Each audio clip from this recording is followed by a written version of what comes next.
Maracle at Algonquin College. And here he is today on a very special day, our first in this country on Reconciliation Day. Ladies and gentlemen, Chief Maracle.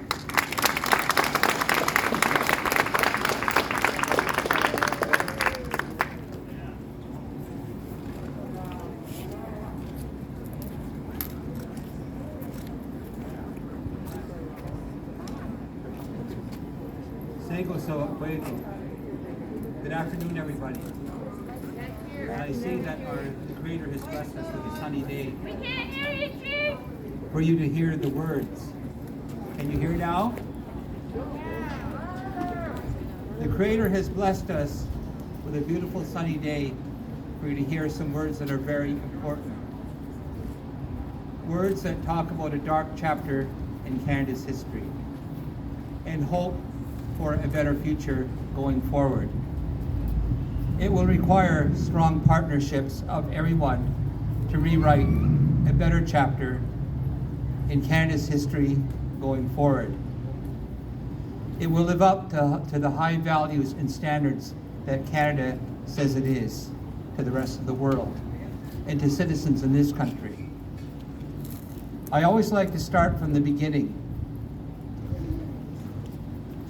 Indians, as we were mistakenly called, have been on this continent for tens of thousands of years. With the recent finding in Mexico, it believes 23,000 years or 30,000 years ago, and perhaps even longer. So in our history, the colonization are still newcomers.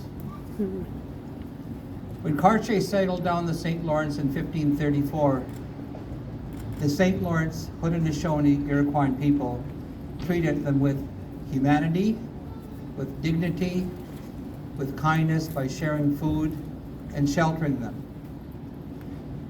to give them our medicines to make them well. We guided them on the lands. We entered into peace and friendship treaties. We had good trade relations.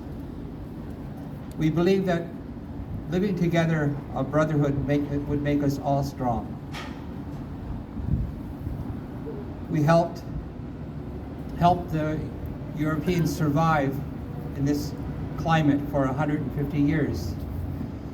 And Europeans, the colonizing nation, has to look to the reasons why their people, their ancestors came here to North America in the first place. It was to escape injustice, lack of opportunity, oppression, poverty, sometimes war, sometimes religious intolerance. They could have a better chance of making a better way of life here in North America than they could in their homeland. As colonization advanced, more land was required. And so then by we were allies, and we also had a military alliance with the English crown for our ancestors and with the Algonquins, the French crown. English and French, as we all know, became rivals in the colonization process. Our ancestors helped the English in the French Indian Wars, and our chief and Mohawk military captain, John Desaroncio, which means where the lightning strikes, was at the capitulation of Montreal when the Articles of Capitulation were drafted in 1760. Our ancestors helped put down Pontiac's rebellion. We were faithful allies in the American Revolution. We came to settle in our traditional hunting ground on the Bay of Quinte, the birthplace of the founder of our Confederacy, the Gunawida. In the War of 1812, when the uncertainty whether or not the British would continue in North America was threatened, once again, a faithful ally was found in the Tecumseh's warriors, the Mohawk warriors, and a number of Ojibwe warriors. They helped. Our ancestors fought at Queenston Heights, Beaver Dams, La Belle-Famille, and at the site near Upper Canada Village. Without their help, you would not be celebrating this day. There would be no Canada. You would not have a maple leaf flag flying.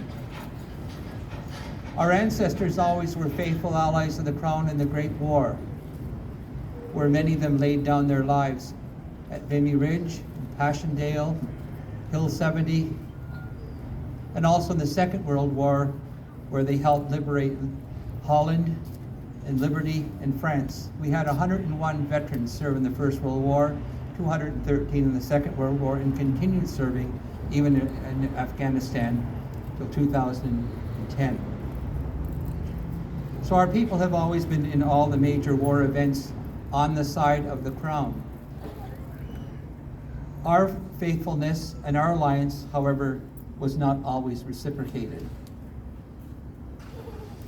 By 1830, Indians were seen then to not be a faithful, invaluable military ally, but they were in the way of progress, and then there was a new concept called it the Indian problem. The solution was to free up more land for colonization and to put Indians on small patches of land called reserves, and to assimilate them into the white Anglo-Saxon way in this part of the country and the French way in Quebec. The assimilation process, to erase the Indian languages, to erase the cultural practices that our people had practiced for thousands of years, to hunt and fish and gather on our traditional territory. Instead, the policy was to build something called residential schools. And the first one was built on Mohawk territory at Six Nations, called the Mohawk Institute in 1831. And over time, several of these schools were built, 139 in total across Canada over the years. The last one closed in 1996.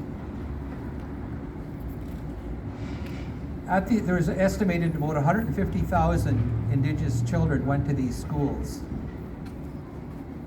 In Gatineau a few years ago, there was a banner listing the names of 2,800 that had died there and 1,600 other children that had died with no names. And Senator Murray Sinclair believes that the numbers could be as high as 6,000 died there.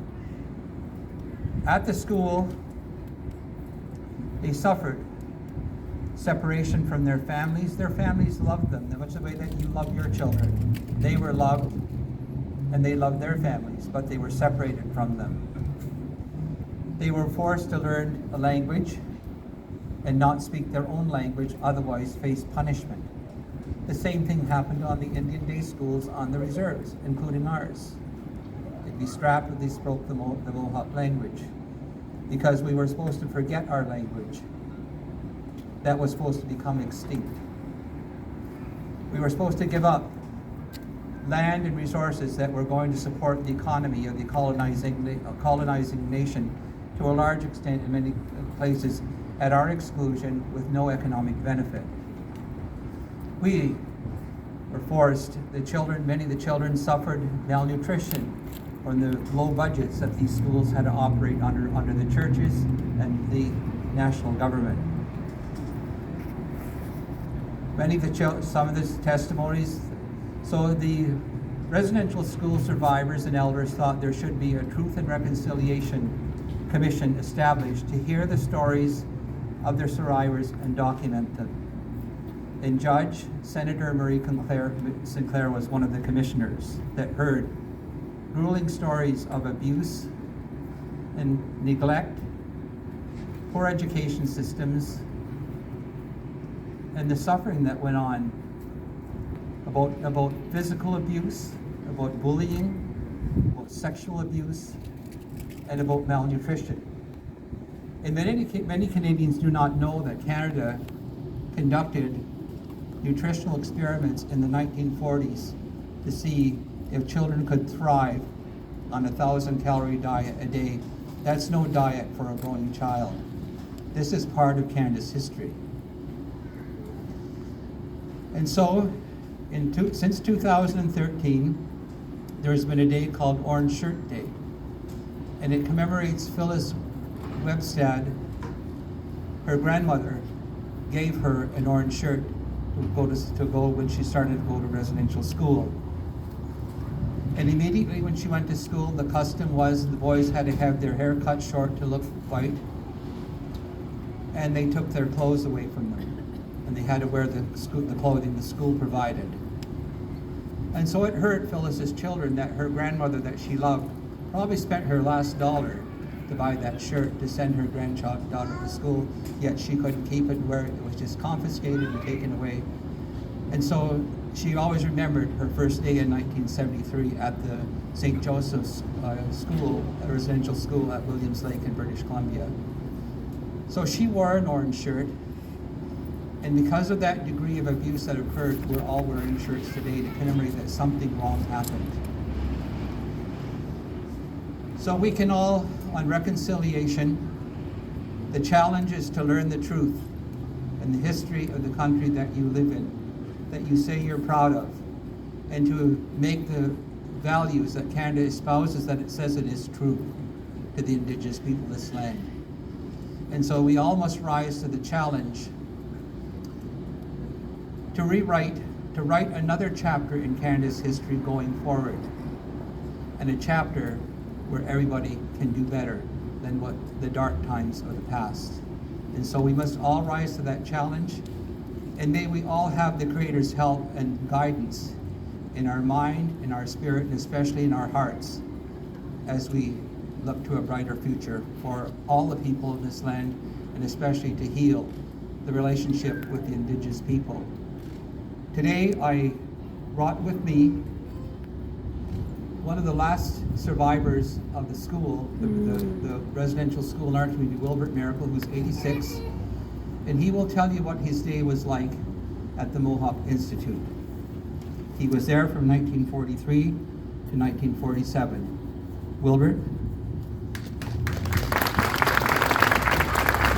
I haven't got as much win as Donnie here, but he's got a good memory. Well, so don't I. I was born and raised on Disrona, at Tintanega, on the Slash Road. I had no father. My mother had a little farm, and we lived way back in the field, and I didn't start school. I was grade 7 mission school, and I was 7 years old. There was a water stream in the middle of so I couldn't go. My mother wouldn't let me go to school. I had no father, and so my oldest brother, he talked about Mohawk, the language. My mother taught Mohawk just as good as anyone. She was the last person on Tintanega to talk full Mohawk. And she said to me when I was a little guy, she said, "Wilbert, why didn't you learn how to talk Mohawk?" Well, I said, you know what? I says, I could see my brother went to school, and he couldn't hardly talk English. He talked Mohawk.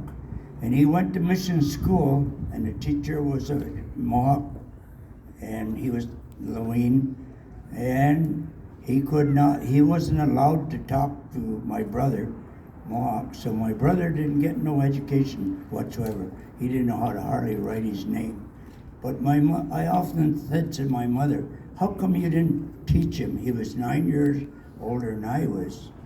But I said, how come you didn't teach him to talk English? You could have taught him at least to write his name.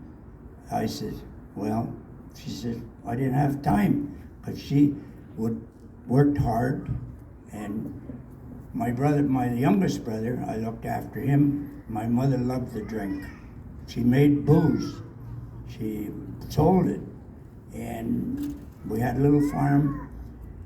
And so when I was 9 years old, 7 years old, I was farming. I had to run away with a horse on a rake. I have a scar on my left leg where the rake caught me, and I survived. But when I was 9, my mother told me about the school. She said I would learn something there. And I said, I don't want to go there. No way.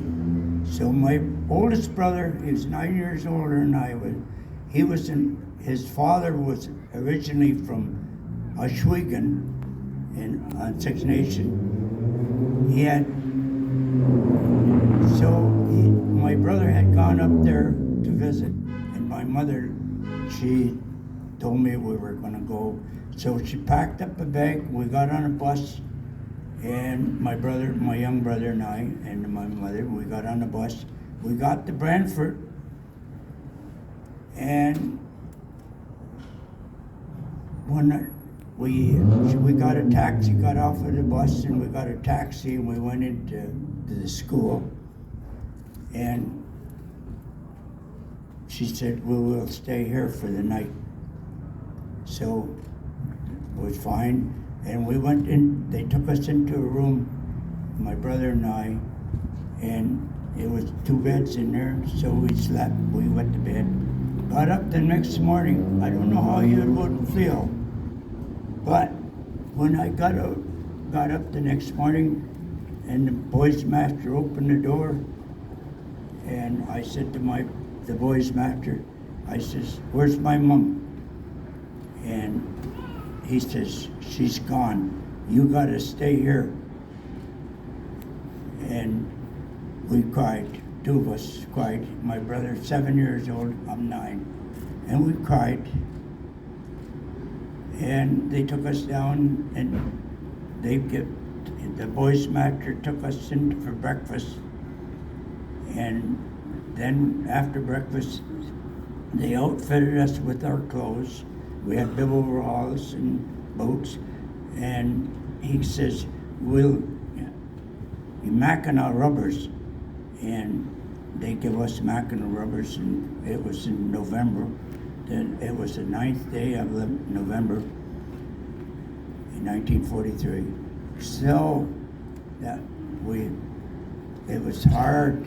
My brother standing beside me all the time crying, and I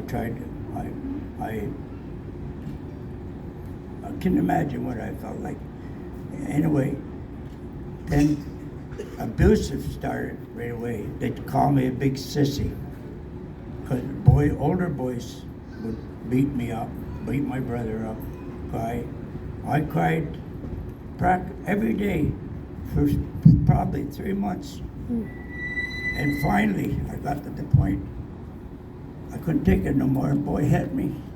I turned around, and he turned his back on me, and I got on his back, and I pounded him, and I pounded him. And he was 12 years old, and I pounded him. They had to take me off him, because I was a farmer. I was strong for my age, because I cut hay when I was 9, and with the horses. Amen. Before I went there. So that finally, when I defended myself, and I had my brother beside me all the time, we stayed together for 24 hours a day. And I got to the point that I wanted to do something, so I went with my friend. Was that after Christmas, and he was milking cows, and he was 14. I made friends with him, and we went into the barn, and he was milking. So I went and I got a pail, and I sat down and milked a cow. And the boss, Mr. Bigot, I can remember the names so plain. Mr. Bigot, he says to me, he says, "Where'd you learn how to milk cows?" I said, "Well, at home on the farm." And so I had to milk cows every day, every morning. We'd get up at 4:30.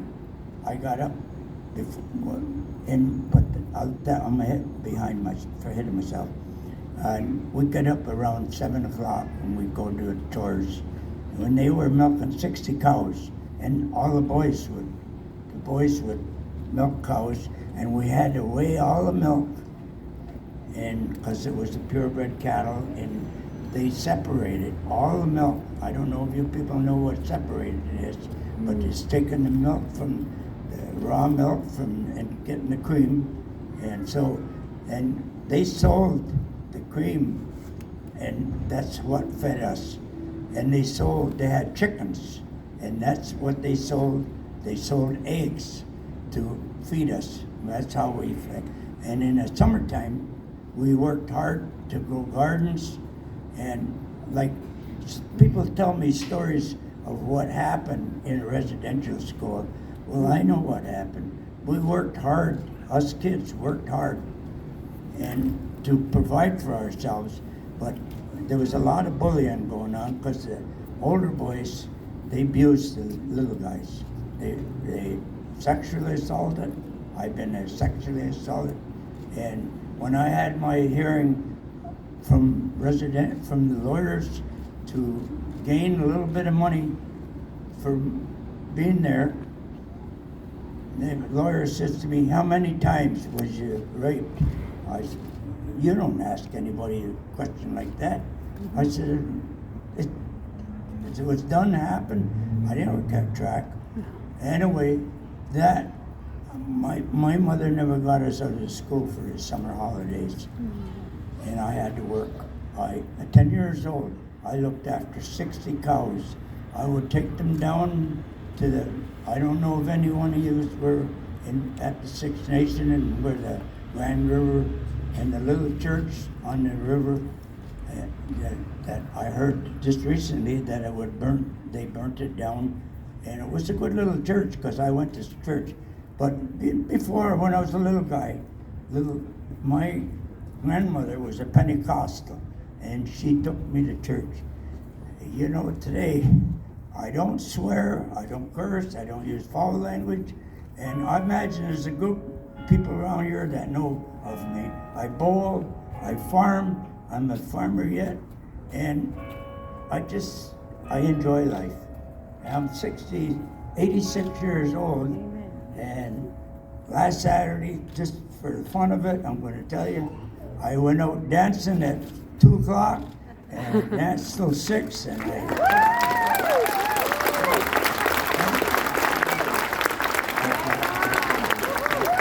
so anyway, Donnie just told me to know that's about my problem, the schooling.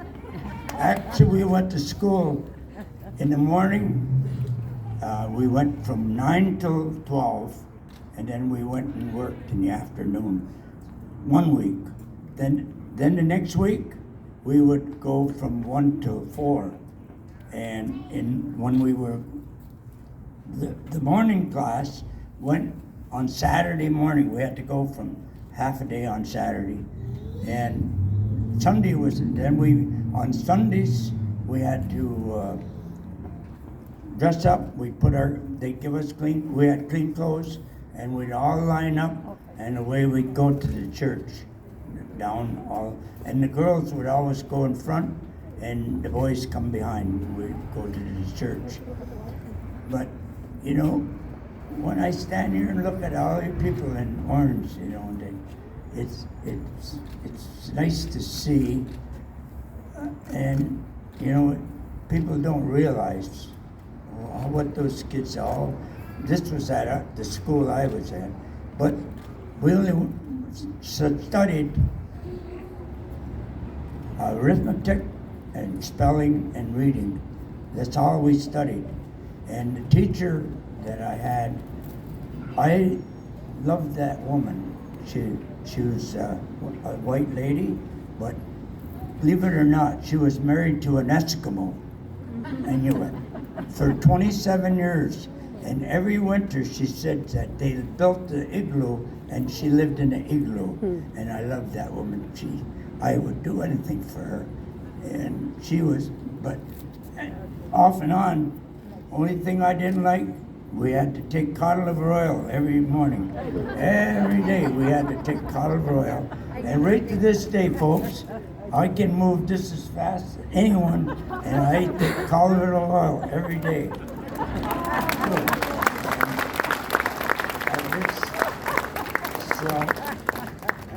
But you know what? The hard part about my life was I have no education. I'm a welder, I worked iron, I farmed, I was drilled and blast, I was a powder monkey, I got blowed up. I shouldn't even be here, folks. I shouldn't be. I got blowed up, I've been car fall on me, I fell off a 3-story building, I've had 9 lives. They say you get nine lives, but I've had 11, and I'm still here. And I'm thankful. Donnie, his mom, my aunt, or cousin, whatever. But my grandmother, yeah, your grandmother. So, talking about when I come, so I ran away from the school when I was 12 years old. I ran away on the 8th of June.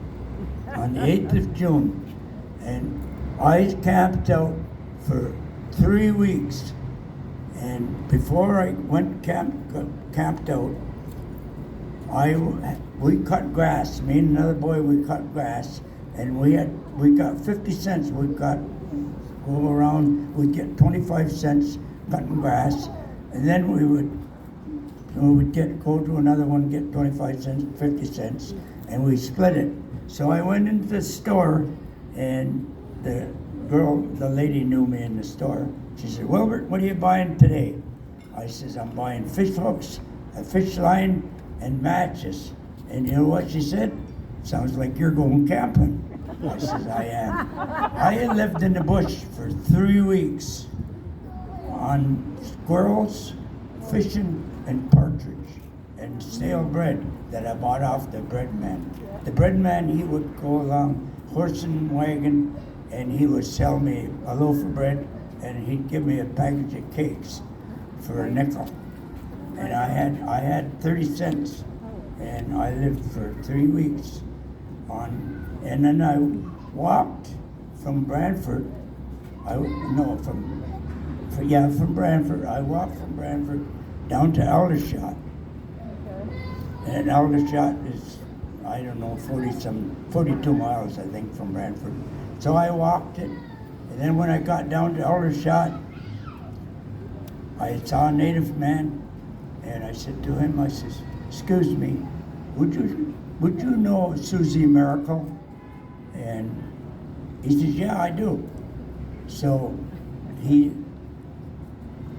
said, "I'll go phone her." So he went. About 10 minutes later, the sheriff come. He had squealed on me. He ratted on me. His sheriff come.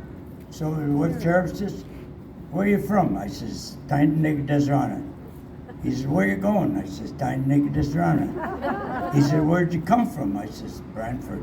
I said, "I won't lie." I said, "That my grandmother told me not to lie. I never tell a story." And that was the worst thing. Another thing at the school that you didn't do. You didn't rat on anyone. If you ratted on anyone, they'd beat the dickens right out of you. If you had to keep everything to yourself. Anyway, he said to me, he says, "I can't get a hold of the principal," and so he says, "I'm going to take you to a gentleman's place." And so we got in a car. We went to this guy. He was a Mohawk from the not Ganwaga. What's it?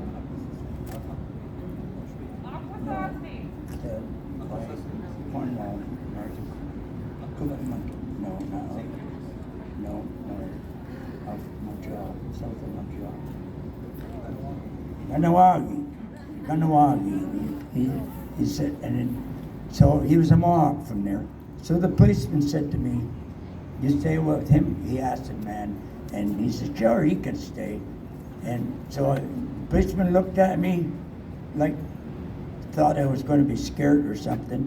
He says to me, he says, "Will you stay here with this gentleman?" And I looked at him, and the policeman looked at me right in the eye, and he says, he said, "If you don't stay here with this guy," he says, "I'm going to take you to jail." I said, "You're not taking me to jail, I'll stay with him." So I stayed. The principal come and got me the next morning, 10 o'clock, took me up to the school, and he had a belt about 3 inches wide, had a handle on, went over his hand, and he swung at me. He said, "Hold out your hand." I held out my hand, and he swung, and I pulled my hand back, bang, on his leg. So he grabbed my hand, and he held my hand, and he get back to swing again, and I went this way. And when I went this way, I come right in to his tummy. He was quite a pot belly on him. And he says, "Why'd you do that?" I says, "You're not giving me a nose strap." I didn't mention, we had a boys master when I was 11 years old, and he was an ex-boxer, and I learned how to box and a kickbox. I can move yet. I'm not afraid of nobody. If a man come near me or want to beat me up, he's had it. I'm 86 years old, and I still can. I'm still do pretty good. Anyway, so I went back, and he didn't give me that was only the abusive attempt that I had in all the 4 years that I was at that school. But I learned something in the long way. But when in Aldershot, I was 13 years old, and when I went to the school in Aldershot, I was under probation because I had run away from the school. I was like a prisoner. I had run away from the school, and so I was under probation. So I went into the school, and guess what? They wanted to put me in grade 2. I was 13 years old, and they wanted to put me in grade 2. And I looked at the principal, and I said, "I'm not going to grade 2. I said, "I might better go back to mush hole." And that was the name of the school, was a mush hole. Because when they cooked mush, I don't know if anyone ever heard, but when they made porridge at the school, they had a container that was about 3 foot wide and about 2 foot deep and about 6 foot long, and they would put it half full of water and let it come to a boil, and then they would get a bag of oats and they dumped the oatmeal into the thing, and then the girls would stir it, and then it would sit and simmer all night. And the next morning, the girls dished it out, and it would hang there, And that's what you had for breakfast. You had a glass of milk, 2 slices of bread, and a bowl of porridge. That was our breakfast. And so, getting back to the point of going to school at the Aldershot, I said to the principal, I said, "I will challenge." And he looked at me, he says, "What do you mean challenge?" I says, "You make 3 numbers, 10 deep, 3 lines, 10 deep, 3 sections." And so he did.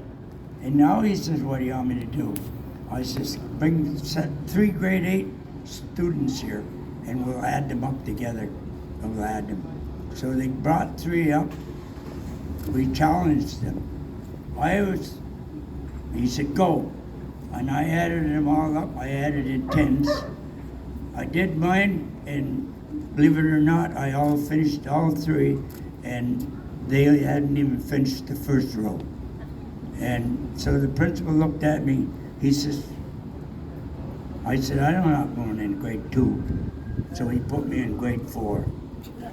So I went to grade 5, then we moved home here to Titanega, and then I went to mission school again, and I was in grade 5. So I went to grade 5 3 times in my entire life. And I don't know how to spell, I can read a little. I do a lot of reading. But anyway, to look at it, feel to my feelings and see all you people with masks on, it's terrible. Can you imagine me dancing 4 hours with a mask on? I can't hardly breathe. Even bowling, I can't hardly breathe with a mask. But I'm here, and Donnie, he wanted me to come, and I didn't think I could ever. And I was invited, I went up, I never ever thought that I would ever go to a university. But guess what, folks? I went to university because I went up and made a speech up there to the students. And you wouldn't believe a lot of the young ladies up there, they were crying, and they had tears coming to their eyes. You know, they couldn't believe that what I've went through in my life. I hated my mother for 50 years for lying to me to take me to that school and left us, dropped us off like a pair of pups. And I had to look after my brother. You know, and all you people that's had families, I've never had no childhood in my whole entire life. I looked after my brother when he was little. I've been through everything. I broke my jaw when I was 6 years old, put your blood to death. They had to give me a needle, but I just got to Belleville Hospital, and they gave me a needle for blood. And you know, and I have to look after my brother. But all the accidents that I've had, and I'm still here, and I'm thankful. I thank the Lord. I thank Him every morning. When I wake up, I thank Him.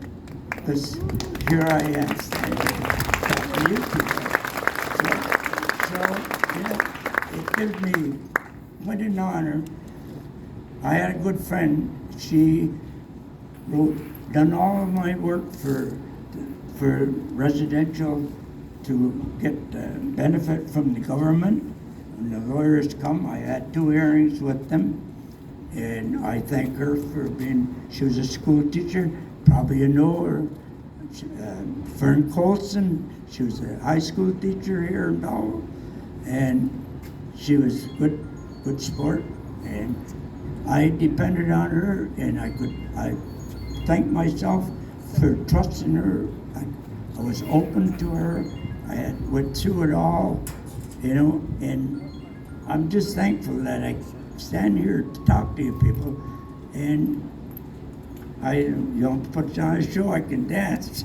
Give me some country music, and I'll show you how I can dance. But anyway, a lot of the probably, you know, and I just try to be. I'm thankful that I'm here, and my family. I raised my family, and when I met. I never got married till I was 25 years old, but I said my children would have the best. And I did the best.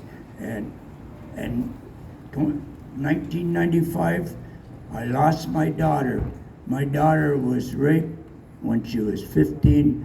I helped raise that baby, and she's 41 years old now. And I lost my daughter in 95.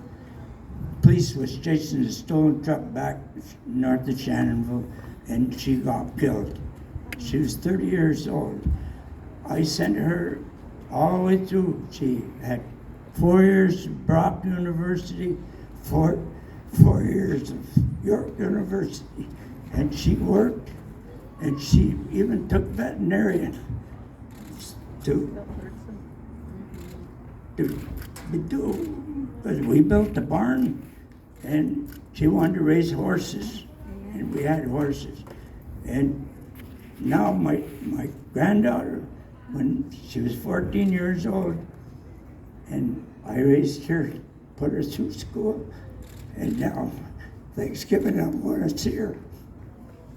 I got 2 great granddaughters, and her husband makes so much money that she can't work, so she's put everything into those 2 little girls. Those 2 little girls are 6 and 8, and they are smarter than adults. They are smarter than adults, and I'm so proud of them, and they're so proud of me. My granddaughter bought me a telephone. I don't know how to use a cell phone. I don't know a computer. I don't know how to put on. But I have no education. But don't try to outfox me. But now I'm going up to see them at Thanksgiving, and my granddaughter bought me a cell phone. I had it for 1 year, and I lost it in the hayfield. So she got me another one, and on the 7th of July, I lost my first one. Guess what? 7th of July this year, I done, you know what I did the other one? I had it hanging on my tractor, and I was working. She even bought the thing to put around my waist, and it dropped down and it landed on the housing on the tractor, and it melted. So I phoned her again, but the first time, wait till I tell you the first time, when she said, oh, I said, I haven't phoned her for a while, and I said, Cal, I said, I haven't phoned you because I said, I feel guilty. And she says, don't worry, Grandpa. She says, Uncle Toddy already ratted on you. And I said, what? She says, Uncle Todd already ratted on you. And she says, Grandpa, she said, it's so stern. Grandpa, she says, you had it longer than I thought you would have. So anyway, that's my life, and thank you for all listening to me. I got stories I could tell you all.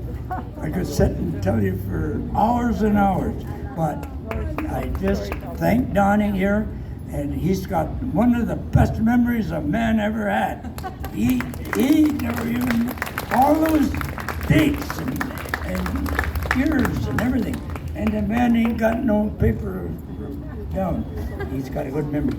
And my brother was chief before him, and he was 23 years as chief, Earl Hill. And I thank you all for putting up with me, and I guess I can say thank you. Bye.